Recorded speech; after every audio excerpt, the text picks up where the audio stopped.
my dad used to tell me war stories, and I was infatuated with the war. And in fact, my first 3 or 4 8 millimeter home movies when I was 12, 13, 14, 15 years old were World War II movies. Never had a big thought about what I could do with movies in those days. I was infatuated with the control that movies gave me in creating a sequence of events or a feeling or a train wreck with 2 Lionel trains that I could then repeat and see over and over and over again. And I think it was just a realization that I could change the way I perceived life through a funnel or another medium to make it come out better for me. And when I realized I could make life better for me through this little 8 millimeter rinky-dink medium, I felt really good about my life, myself, and possibly bringing some other people into this amazing medium to enjoy what I was putting together. And so the first thing I thought of was selfishly was myself. And the second thing I thought of was bringing an audience in to see if what I was making was having an effect on anybody other than myself. And I don't know, before they hired me, I snuck on the lot. Yeah, for a couple of years. It was 2 summers. I was in high school in Arizona, and I was out here visiting some cousins. And I took a tour one day. You know, they had the old Gray Line tours, big buses, not trams. They gave everybody a bathroom break about midday, and I got off to go to the bathroom. And I hid in a stall, and I waited until it was really quiet in the bathroom, assuming everybody had left and gotten back on the bus and left again. And I came out a half an hour later, and I was free. I was on the Universal Studios lot, had no idea how I'd get home, but I spent the whole afternoon just walking in and out of doors, basically sound stages and cutting rooms, and took my own tour and had an amazing time. Nobody stopped me. What happened was, at the end of the day, I went to borrow a telephone to call my cousin to come pick me up or figure out some way I could get back to Canoga Park. And I fortuitously borrowed the telephone of the Universal Studios film librarian, a man named Chuck Silvers, who asked me what I was doing there. I told him the story I just told you. And he laughed and thought that had a lot of chutzpah and showed ambition and showed that I really wanted to be a director, or at least I wanted to break into the business in some way. And he gave me a 3-day pass on his own name for me to come back for 3 full days with this little pink slip, the opposite of being fired, being hired in a sense, or at least being able to legally go on the lot for 3 days. And I did that for 3 days, and I wore nice clothes, because in those days, we're talking about the mid-'60s, everybody wore suits, and they looked really nice. So I wore a nice bar mitzvah suit. And then I came back on the end of the 3rd day, and Chuck said he didn't have the authority to sign any more passes, and I should use my own, resources or contacts I made over the last 3 days nobody would, take me under their insurance umbrella and give me a chance to observe more. So I took a shot at maybe the guard would recognize me without having to show him my papers. And so on the 4th day, same clothes, walked onto the lot and waved at Scotty, the guard. Remember Scotty? Scotty waved back. And I was, the next 2.5 months during summer vacation, I was on the lot 5 days a week, every day for 2.5 months until school began, and I had to go back to Phoenix.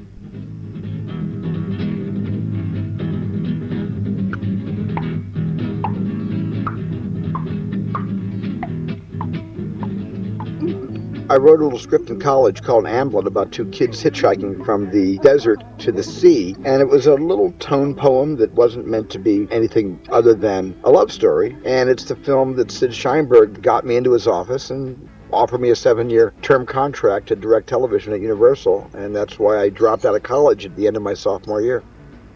I think when I came back on the lot, this time professionally, the first thing I realized when I moved into my official office, not my illegal office, but my legal office, was I knew where all the sound stages were. I knew where post-production was. I knew where the back lot was. I knew where all the bathrooms were, especially the one I hid in when I first got off the bus. And I felt like I had come home. I felt like Universal Studios had always been my home, was ordained to be my home for the rest of my life. And I realized I felt very, very much at home.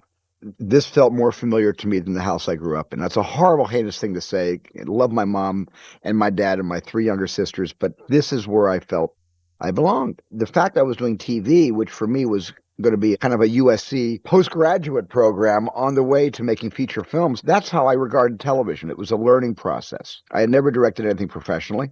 The crew on my film numbered 9, 10 kids my age. So when I was making movies at 12, they were 12, 13. When I was making movies at 17, 18 in college, they were 17 and 18. Now I was doing my first television show starring Joan Crawford, no less. And the average age of the crew that numbered well over 75, the average age of the crew was 50. And I realized that, oh my God, this was the crew that made my favorite movies of all time. This was the generation that had produced the golden age of Hollywood. And when I showed up with my acne and my long hair and the viewfinder pretentiously around my neck like some kind of a talisman that would protect me from all evil, I think they took one look at me and they said, this kid better prove himself quickly or he's out of here. Because I remember being greeted by tremendous hostility from the crew, from the motion picture crew. And the only friends I had on that first television show were my actors. Surprisingly, maybe not so surprisingly, Barry Sullivan, Tom Bosley, Joan Crawford, they were the people that backed me. And my cameraman, Dick Batchelor, was great. But the rank and file of the crew were just sending daggers my way, working as slowly as they could, not to get themselves fired, maybe to get me pushed off the show, because I wound up 4 days behind schedule on my first professional job. And the studio was yelling at me, and William Sackheim, the producer, was yelling at me, and John Badham, my other good friend, who was the associate producer, was just saying, can't you catch up a little bit? Everybody's upset. But I learned so much from doing that show. I learned immediately that I needed someday to get Final Cut. Because the first thing I learned was a director in television loses control the second the director walks off the soundstage and post-production begins and editorial takes over, and then the producers get very involved in TV and kind of overcut you or recut you or second guess the cutting of the film. And I realized that, that my goal next was to make movies and to, at some point in my life, have some kind of control over the movies I make.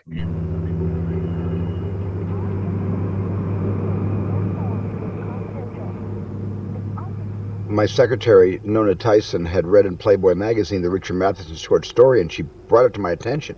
And she said, you should direct this. She said, this is you. This is up your alley. And how she knew this, I don't know.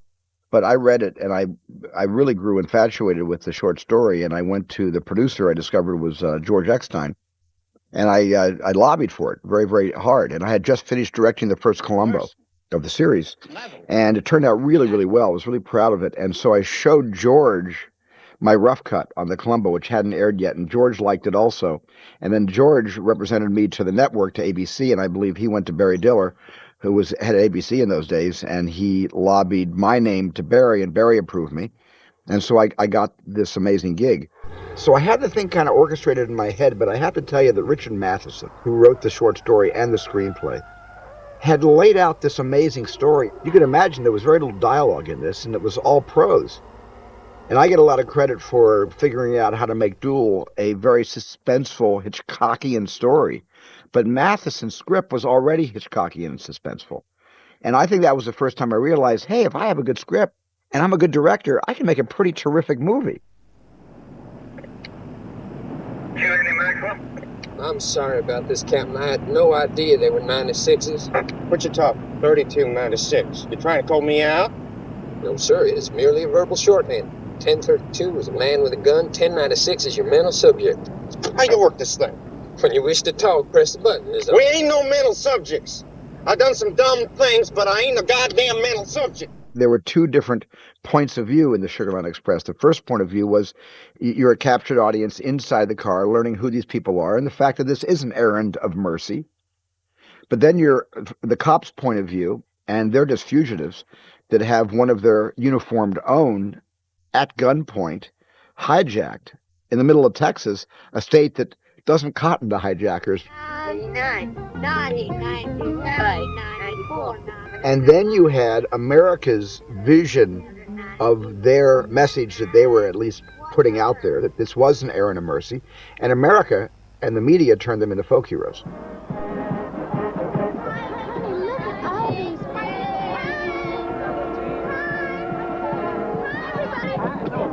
Here's my wallet with money. God bless you.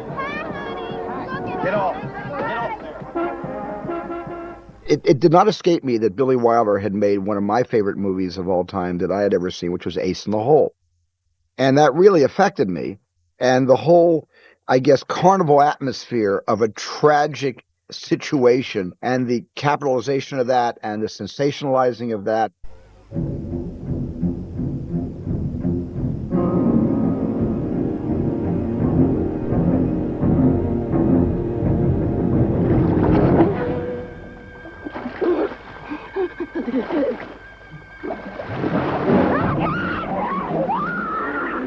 I said, I really want to make this because this is Duel of the Sea. Not only that, but a Polish poster of Duel that had the truck with a huge mouth like a shark. So the whole front of the truck was kind of open like it was about to scoop up the car.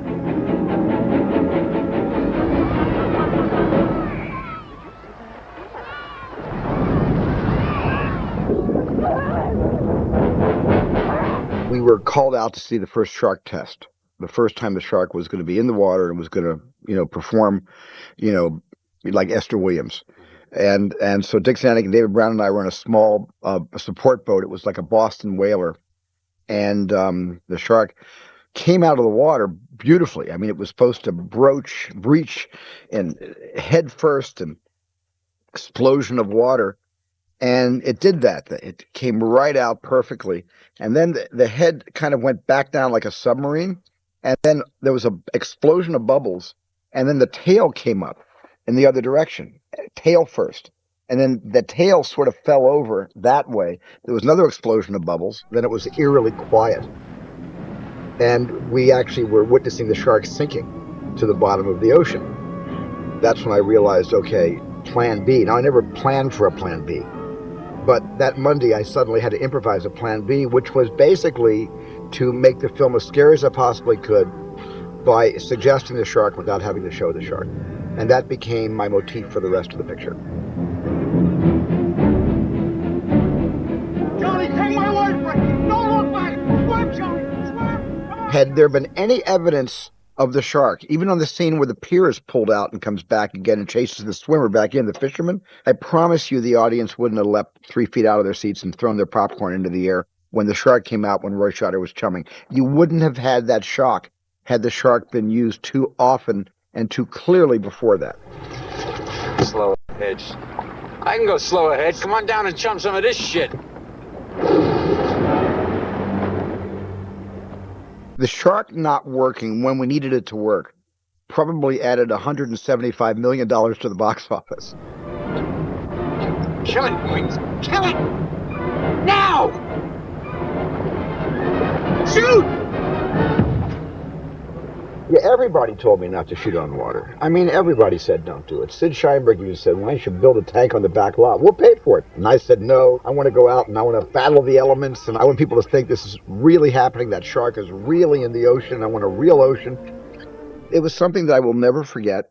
It was something that I don't want to repeat. And you probably noticed I haven't done very many water movies since Jaws. The experience of making Jaws was horrendous for me. I don't want to sound ungrateful because I'm completely grateful to the audience embracing the movie and the movie being such a phenomenon, which basically gave me what I had always dreamed about was A, being a movie director, and B, having Final Cut, and Jaws gave me freedom.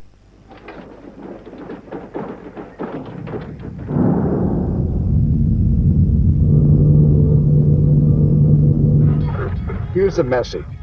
We're going to implant this message in your brain. If you have any ambition about learning more about yourself, you're going to follow your God-given instincts and you're going to follow all the signs and you're going to get to the place where the party is going to occur.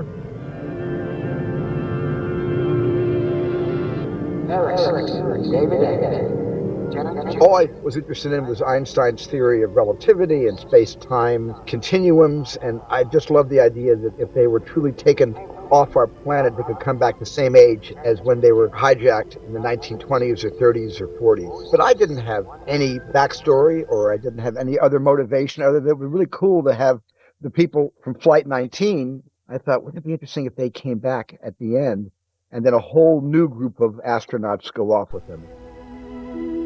The difference in when I wrote the story in my 20s and what I would have done today is I don't think today, with being a dad of 7 kids, I would have let my Richard Dreyfuss character actually get on the mothership and abandon his family to this alien obsession and leave the planet.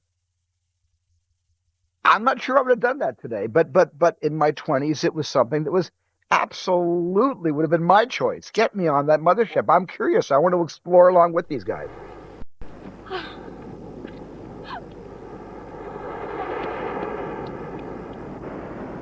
I got a chance to make fun of my own movie Jaws, and I sent Jaws up in the opening scene. And that was my idea. I wanted to do the whole. I wanted to even get Susan Baccalini, who played Chrissy Walken's, back to play the same character. I imitated the same shots, try to get the sun in the same place to glisten the water, the same way we did it in Martha's Vineyard.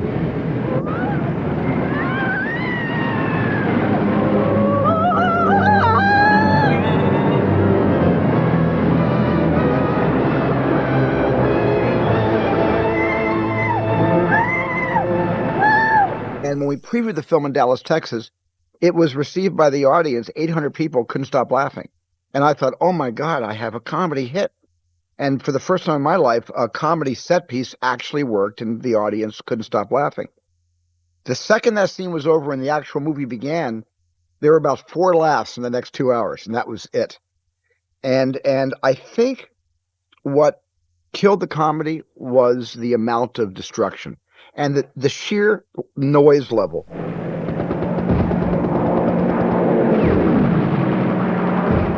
The audience, and I was watching in the preview, that many people were watching the film with their hands over their ears, holding their ears because they were being assaulted by all the noise coming out of the speakers.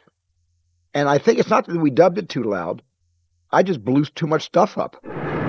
Pauline Kael's, she had a radio show. Off the air, she said to me, now you have, I hear 1941 coming out. She said, well, we're all waiting for that one. You know, you're not going to get off as easy as you get off with your first 2 films. We're waiting for you to fail.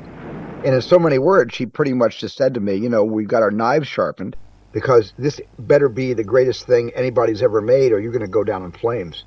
And I'll never forget her warning, almost like sight unseen, whether it's a good picture or a bad picture, it's your turn to be slapped. I was kind of riding the whirlwind.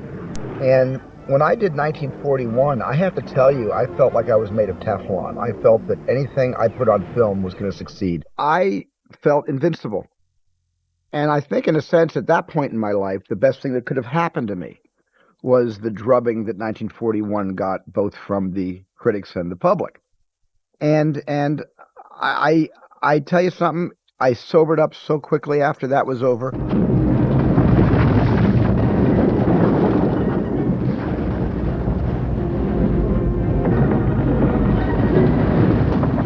George Lucas asked me what I was doing next, and I said I wasn't sure, but I wanted to try again to get Cubby Broccoli to let me direct one of the James Bond films. Cubby, by the way, had twice turned me down. And George said, well, I've got something better than James Bond. It's called Raiders of the Lost Ark. So he had the title, he had the character.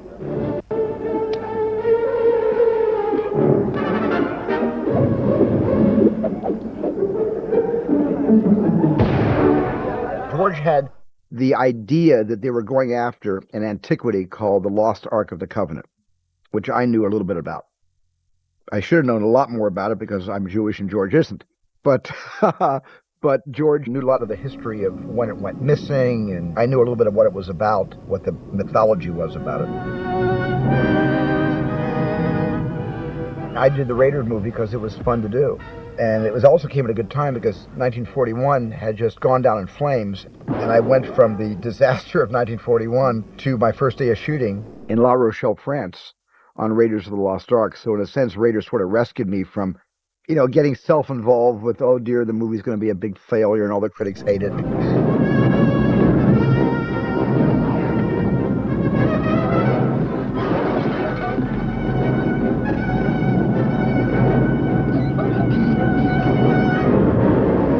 And I think by the time I did Raiders of the Lost Ark, my next picture, I was humbled.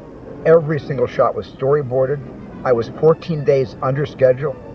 And I basically gave George Lucas a lot of credit because George just said, look, you can go over schedule for Columbia Universal on 841, but you're my friend. You can't go over schedule with basically what is the money I'm responsible for. That's all he had to say. He wasn't on the set. He wasn't over my shoulder. He came to visit sometimes, but he wasn't haunting me, and he wasn't my on-the-set producer. I didn't see him that often.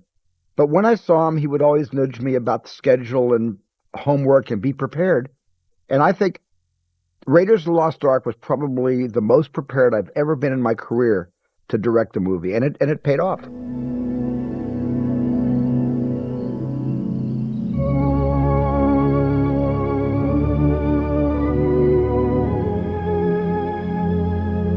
When I first came up with the idea of E.T., I came up with the actual idea probably when I was a little kid, feeling very lost and alienated, being this Jewish kid in always all Gentile neighborhoods. But then later in life, when my parents were divorced, feeling very much lost and alone.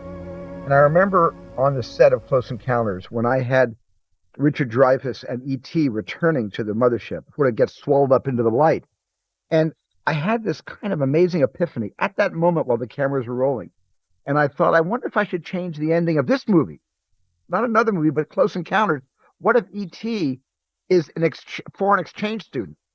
What if that extraterrestrial, who we called Puck, stayed behind with Truffaut, and Dreyfuss goes, and they take that E.T. back to Langley or Wright-Patterson Air Force Base and start to study him and communicate with him and really try to figure out what their race is like and how we can further our relationship. Wouldn't that be a great movie? Then I said, no, I'll save that for another movie. But I was haunted by this idea of an E.T. that gets trapped on Earth and doesn't go back into the mothership. 600-year-old E.T. is probably the most lost of all the kids I've ever had in a film. But he's no less lost than Elliot. Lost in a divorce, no real friends in his life. And that was the bonding of E.T. and Elliot. The alien and the alienated. The two souls, lost souls, who absolutely require each other for a very short amount of time so they can both survive in a spiritual way. I mean, for me, E.T. is the most spiritual movie I've ever made. And that was not an accident. I mean, it was something that I always deeply felt.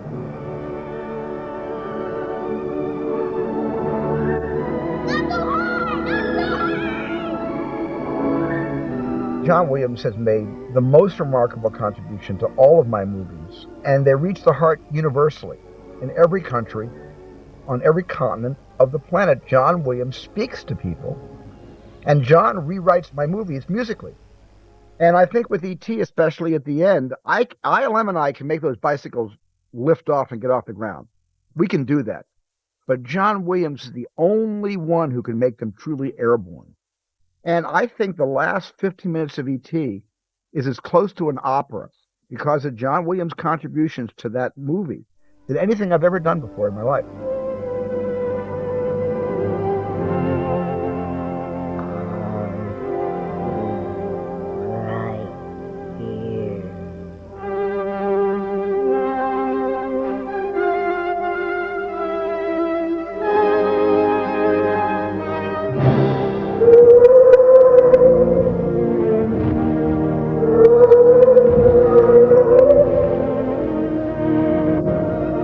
Welcome to Jurassic Park.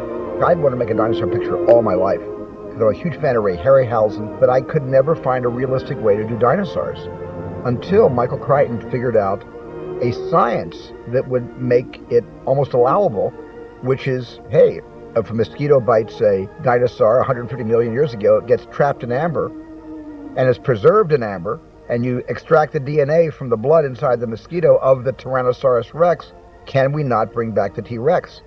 And it was enough credible science that I went, that is one of the most genius combinations of science and imagination I had ever witnessed anybody come up with. And that was all Michael Crichton.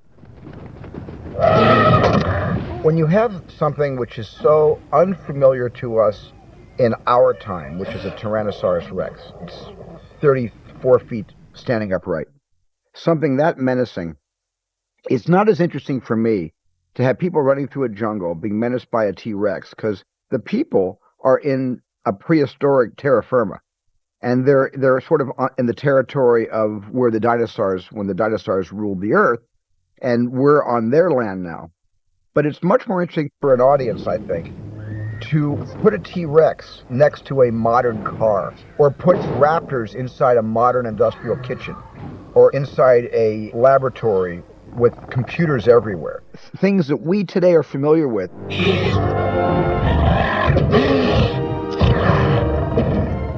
One of the things that I responded to when I read Jurassic Park was that it was primal, and I respond to primal things in both nature and man. I was absolutely not trying to be humble about it. I was saying, hey, this is kind of like Duel and Jaws combined. And this is right up my alley. And rather than striking out and doing something that I had never done before, I thought it would be a lot of fun for me and for the audience to bring dinosaurs back in a believable way.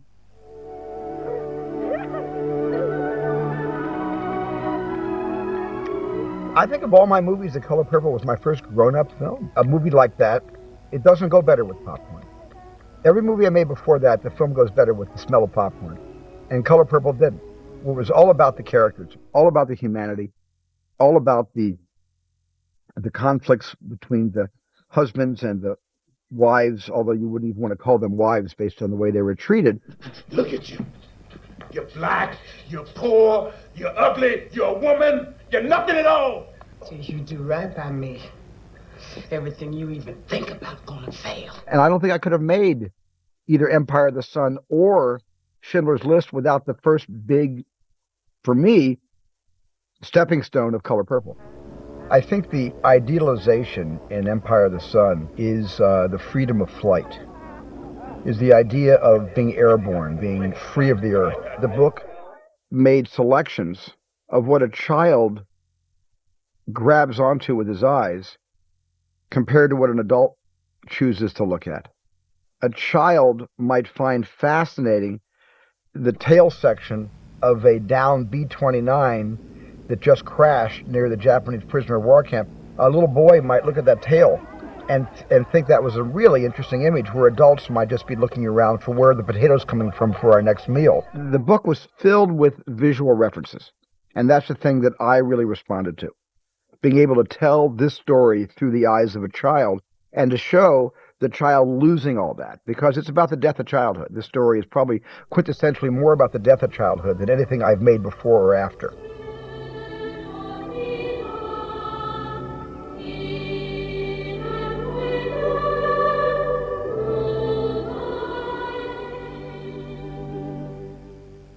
Let me understand. They'd put up all the money, I'd do all the work. What if you don't mind my asking, what you do?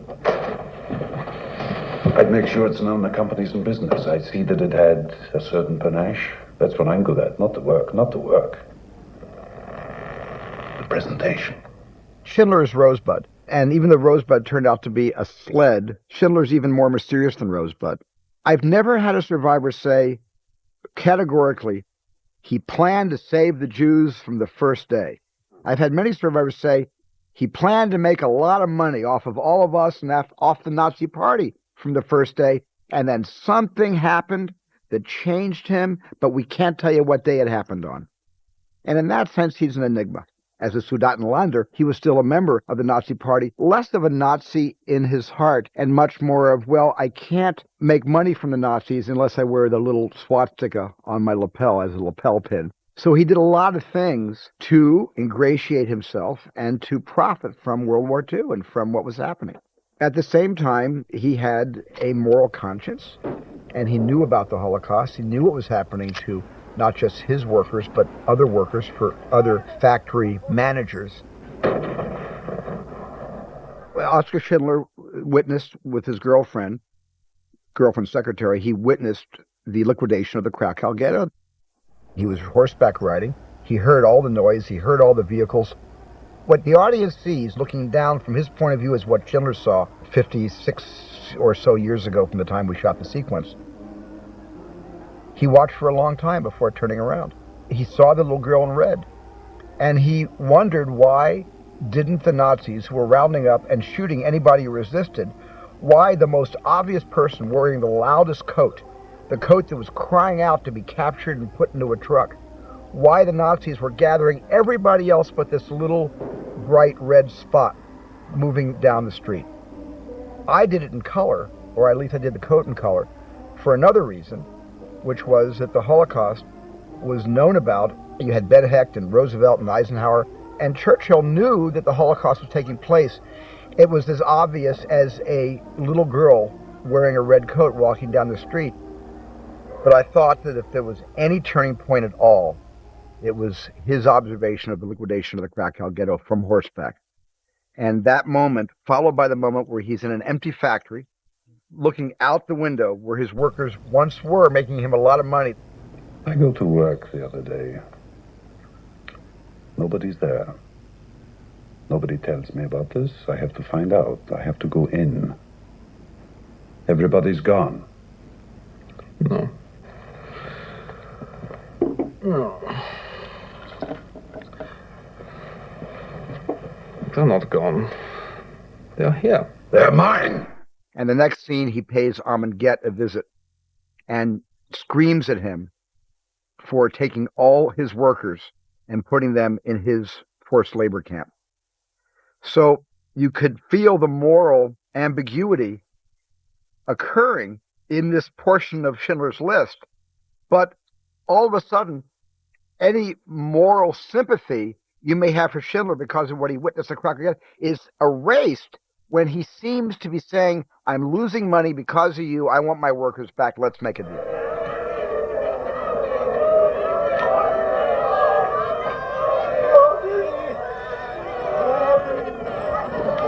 You'd say we get your fire hoses out here and hose down the cars. Thank you. Indulge me. It was emotionally a devastating experience to put those images on film. I didn't deal with it. Kate was there, and my kids were there with me. That's it. That's it. This is very cruel, Oscar. You're giving them hope. You shouldn't do that. That's cruel. Come on. I don't think I could have gotten through the experience without some kind of a break. Even just wrapping the company for 2 weeks and leaving Poland. I didn't have to do that because they were there. But it's the only movie I can ever recall saying, thank God I had these people in my life to get me through it. You're staying, I take it. In Krakow? What not for? What for? You have a business to run. Of course, you'll have to hire new workers. Poles, I guess, they cost a little more, but... what are you going to do? You ran my business. Itzhak Stern was a real character who functioned as the film portrays him functioning, as Schindler's bookkeeper, but really he was Schindler's genius. And he brokered a lot of those deals to get Jews on the Schindler's List. So he's sort of the genius in hiding. He is the conscience of Oskar Schindler. What did Goethe say about this? You just told him how many people you needed and you're not buying them. You're buying them, you're paying it for each of these names. If you were still working for me, I'd expect you to talk me out of it. Costing me a fortune. Schindler was a great deal maker. Schindler was a great CEO. But it was only the war that he was able to control a measure of his own destiny. He failed at every business following the war, and he failed at every business preceding the war. It was only this moment belonged to him. And the end result was he rescued 1,200 human beings who gave birth to many thousands of other human beings. There are more Jews and offspring from those survivors because of what Schindler did than there are Jews today in Poland. My grandmother taught English to Hungarian Holocaust survivors when I was only 3 years old living in Cincinnati, Ohio, and I learned to count. I learned my numbers. We didn't have Sesame Street in those days, but I learned my numbers based on all the numbers tattooed on their arms. And I had one man that used to to say this is a 2 and that's a 5, and then he said, I'll do a magic trick for you. You want to see a magic trick? And I said, yeah. And he said, this is a 6, and now it's a 9, and now it's a 6, and now it's a 9, and now it's a 6. So I'll never forget that. I was a little kid, 3, 4 years old. Never forget that. The only movie I've really made that has had the most extraordinary second chance at life is Schindler's List. And when I started the Shoah Foundation to raise awareness about the Holocaust through the testimonies of people that we interviewed who survived the Holocaust. We now have almost 52,000 survivor testimonies done in 65 languages in 38 countries from all around the world. And I formed an organization called the Survivors of the Shoah Visual History Foundation, which interviewed, indexed, and cataloged, and now is disseminating, this kind of invaluable archive to schools. And that's the whole point of why I did this. But it's the only time I've made a movie where something better than the movie came along because of the opportunity to tell that story. That the Shoah Foundation was probably the reason the Schindler's List was made. And in that respect, Schindler's List is the most important film I've ever made. And the Shoah Foundation, outside of my family, is the most important work I've ever done inside the community. What motivated me to do Private Ryan was, this was a tribute to my dad. This was 100% for my dad. When I got the Oscar for Ryan, I said, Dad, this is for you. This is yours. I mean, I told my dad many, many years ago that I was going to make a World War II movie for him. The only thing that disappointed my dad was it was about Europe, not Asia.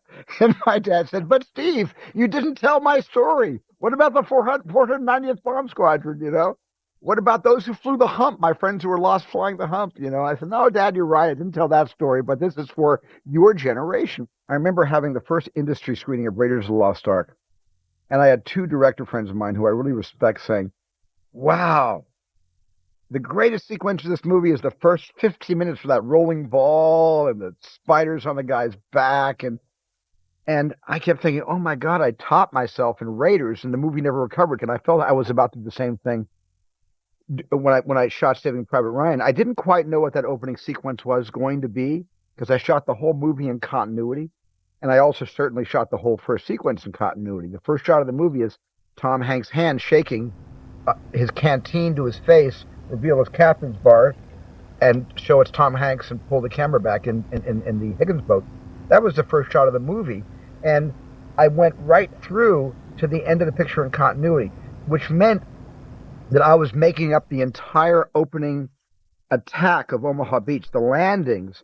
When I say made it up, I didn't make up things that didn't actually happen, that Stephen Ambrose hadn't written about or other veterans hadn't informed me of. But I did the whole thing stream of consciousness. I had no storyboards, no pre-visualization on the computer. Did the whole thing from actually up here in a weird way, it being informed by all the literature I'd read about the up-close and personal experience of what it was like to survive that day on Dog Green, Omaha Beach.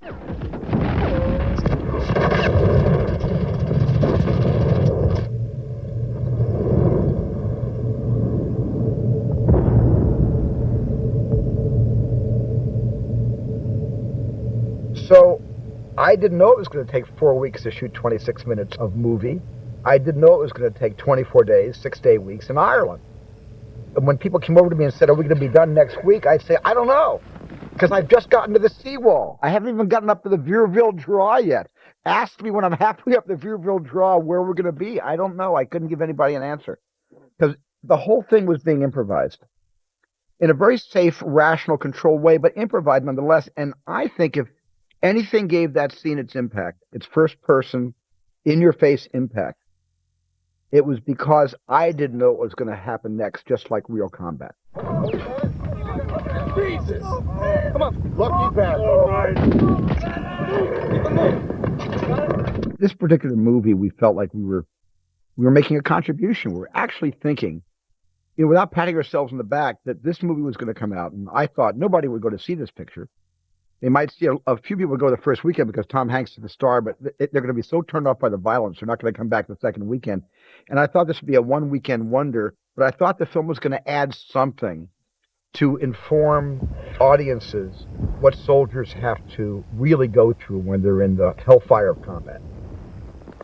And the straight-line narrative mission of 9 guys risking their lives to save one was compelling for me.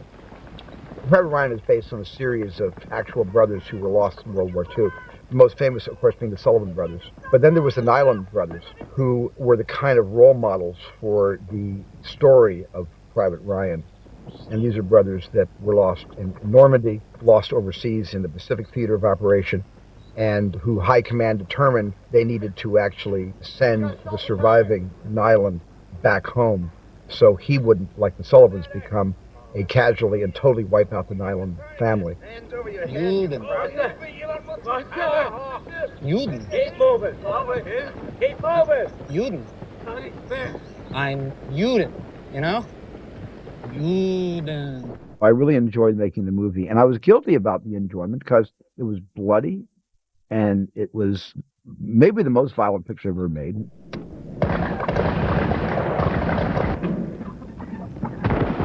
I think the last battle is every bit as good as the first battle, and I think the last battle was better than the first battle because you didn't know who the characters were in the first battle. They were, except for Tom Hanks, everybody was anonymous to the audience.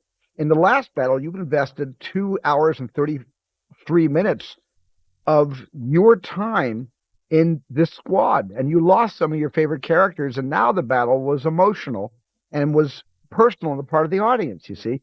And the audience needed to know a lot about Captain Miller, especially because we were going to allow Captain Miller to make the supreme sacrifice at the end of the movie.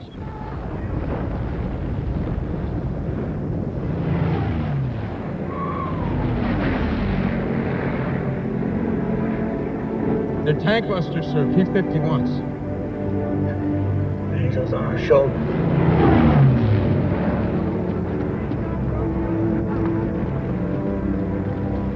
What, sir?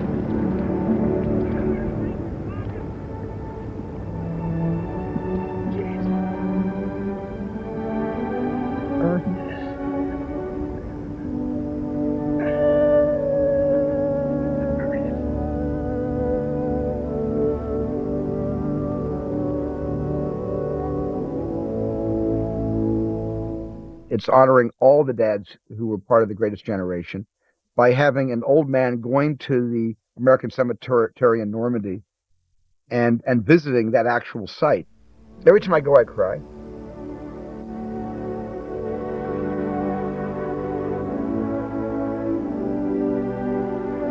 I think the bookends place it in a much larger historical context and show audiences today that this really is about the old men now who were the boys then, who allowed us to have a life today the way we live our lives and to have the relative freedoms that we now enjoy.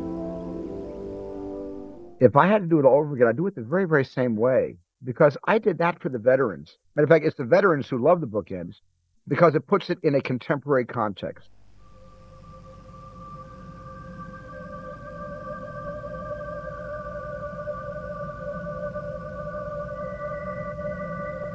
The whole superstructure of AI is Stanley Kubrick's vision. And I got as close to his vision as I possibly could, even though his treatment left out vast quantities of the story that I eventually had to fill in. It's kind of like in Jurassic Park, we talk about filling in the gene sequence gaps with frog DNA. I was the frog DNA in Stanley Kubrick's interrupted vision of AI. He began talking to me about this movie when he was going to direct it back in the 80s. And the only thing Stanley ever really actively involved me in of any of his projects was AI. He kept saying to me, you should make this, not me. This is more your sensibility than mine.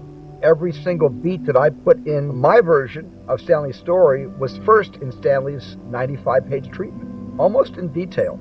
I wrote the screenplay because Stanley wasn't alive to write it, and he wasn't alive to make the movie, or I wouldn't have made the movie. But those were Stanley's ideas. I don't think the mother ever loved David. David was a placebo, and the mother felt better because she was getting large doses of a lifelike boy that she could take care of and protect. Hello, Teddy. Hello, David. David, Teddy is a super toy, and I know you'll take good care of each other.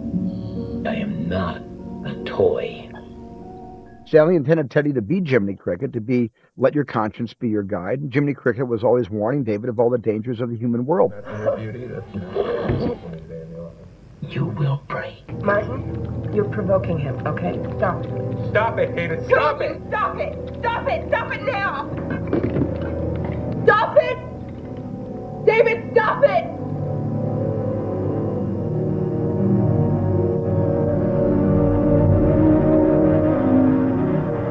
I think it's about 2 hours and 20 minutes of not child abuse at all, but questioning the audience that came to see AI about what is the difference between sentient behavior and the behavior of a doll. And where is your moral judgment going to fall? How are you going to judge creatures that look and act and behave just like us? And I think a lot of people were offended that that question was put to them.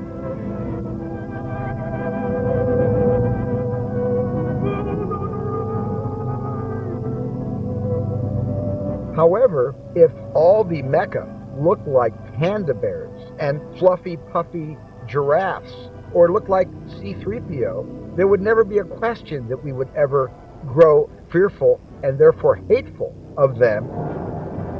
Get the flesh there. They destroy us on stage. I've been there.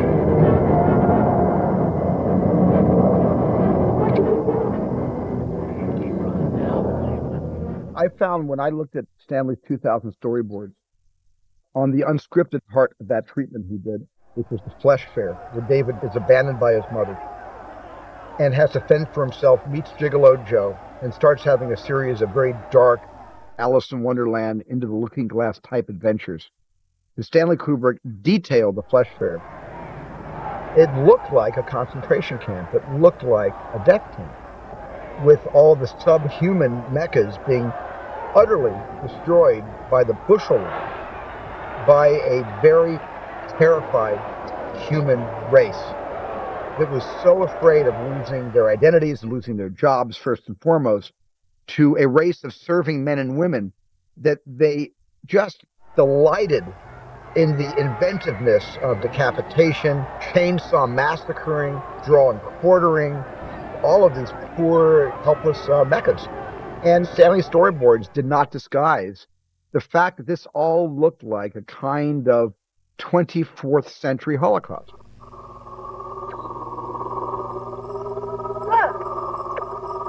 What's that? I did make a movie when I was 15 and 16, my first sound movie, on 8mm. It was called Firelight. It was a story of these blue and red, very aggressive firelights that come down and char us into a little pile of cinders. And I thought, oh my God, what a hypocrite.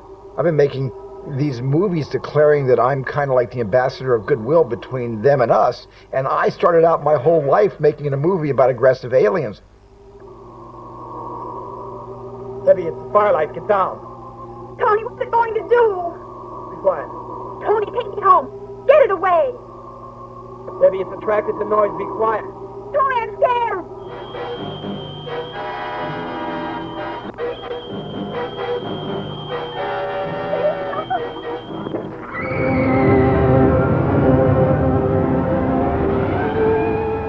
I think a lot of War of the Worlds is about our response to terrorism, because we don't see the aliens for quite some time. We just see their machines.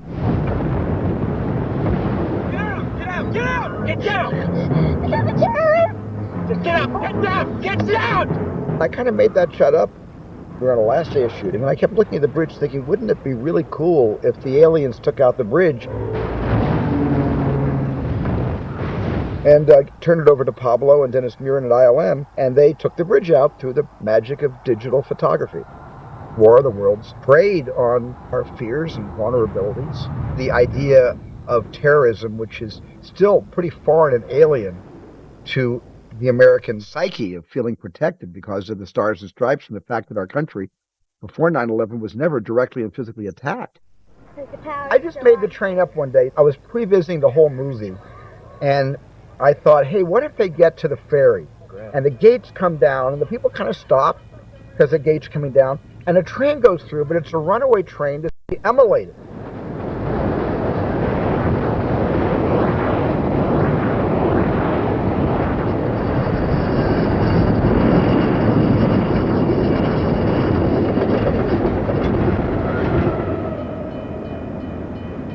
And then when the train clears, the gate goes up and the people walk to the ferry. That was just an idea I had when I was pre-visiting the movie. I called David Koepp and he put it in the script. And it became one of the moments in the movie that suggests that a lot more is happening that we're not showing the audience.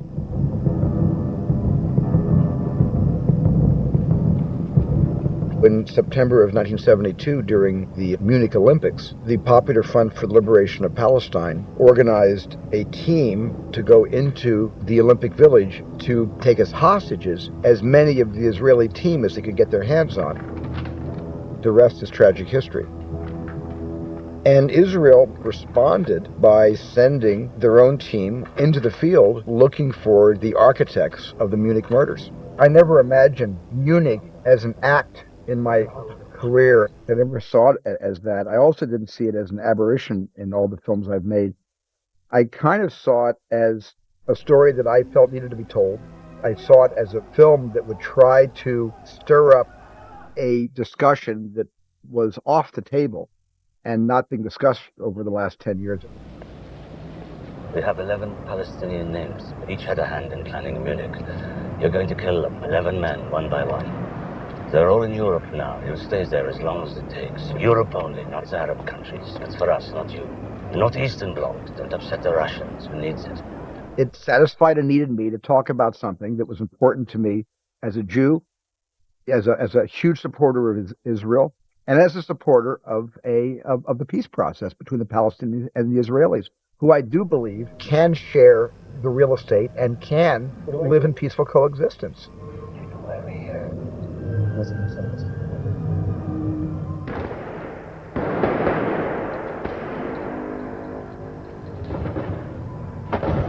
So in that sense, maybe Munich was the most political movie I've ever made, consciously political, with Tony Kushner certainly, helping to teach me so much about the politics of that region. And at the same time, Munich is a film that was the most controversial film I've ever been involved in. Unless we learn to act like them, we will never defeat them. We act like them all the time. Mahmoud Hamshari. Yes?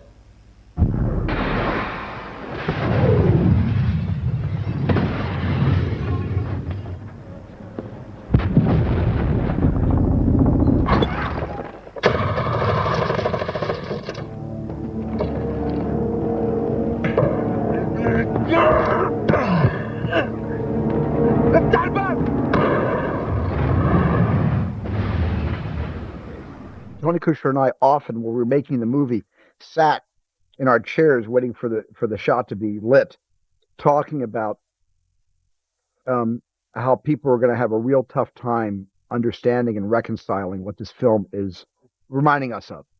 And we talked about that a lot.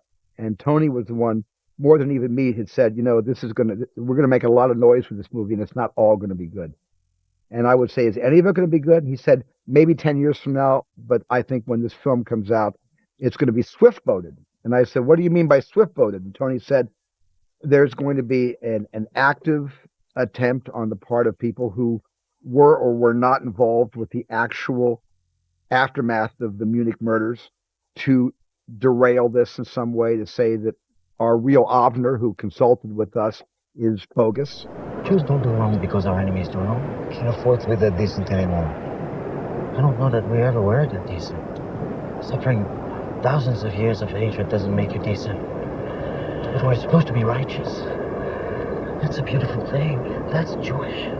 That's what I knew. That's what it was done. And now I'm losing it. I lose that. That's everything. That's my soul. Film is a language, film is all about language. It is a visual language of cinema. And then there's the great art of the written spoken word. Close Encounters is maybe the most glaringly apparent need to communicate movie I've ever made. In this sense, superior alien technological race comes to us. We don't go to them. It comes to us to harmonize, which is why I think I came up with the idea of doing it through music as opposed to taking you to your leader in subtitles. We'll get a big synthesizer, big ARP out there on the floor, and they'll play the 5 notes all through the movie, which will be a little bit of a mystery you have to uncover. And the 5 notes become the first 5 notes of a grand opera between extraterrestrials and the human race. For me, it's one of the most hopeful movies I've ever written, and directed because it's about the huge abyss of the barrier of communication.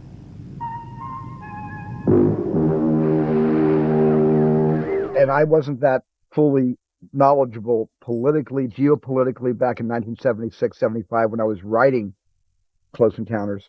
But somehow I felt that with the Cold War and the Russians not talking to the Americans and everything that was happening back then, with Watergate and Nixon about to be impeached and all the things that were happening at the time I was making Jaws and writing Close Encounters of the Third Kind, there seemed to be a huge communication abyss in those days. It's gotten even worse today. So in a sense, I think Close Encounters was my first sort of attempt to send out a message that if we can communicate with aliens, why can't we communicate with each other?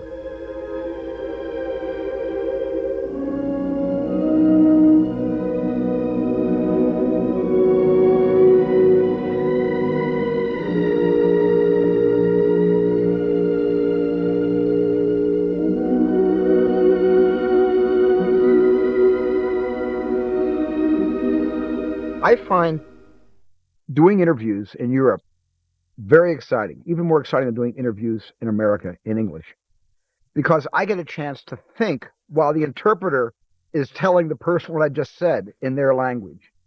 And I get a chance to look at the person when we're not actively engaged in conversation, processing what I've said, and they get a chance to watch me processing what they've said back to me. And I think in a movie, audiences love when everything slows down and a person speaks in a foreign tongue, then you can't wait to hear what the interpreter has to say. En venant ici, vous exposez au gaz toxique? In coming here, you've exposed yourself to toxic gas.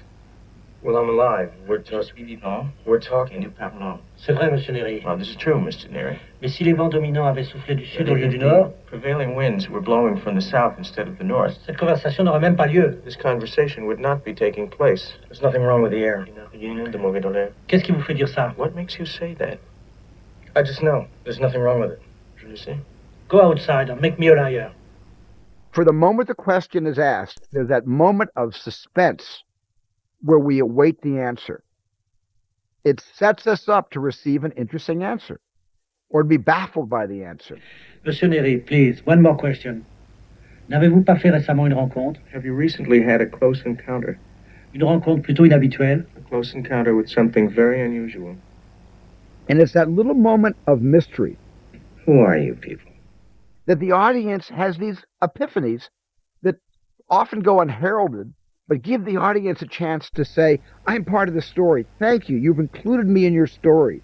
I don't say, okay, now I just have to make light audience popcorn movies to give them relief from whatever my, subconscious demons are that have pushed me into more historical, darker subjects. I don't think that way. When a film's time has come, I know it. It doesn't mean the film will be a success. I just know when it's ready for me to commit to directing it. I intuitively know those things, and I think my intuition has been about 75% right on and 25% not right on. And so I'm going with the odds. I'm just going with the odds.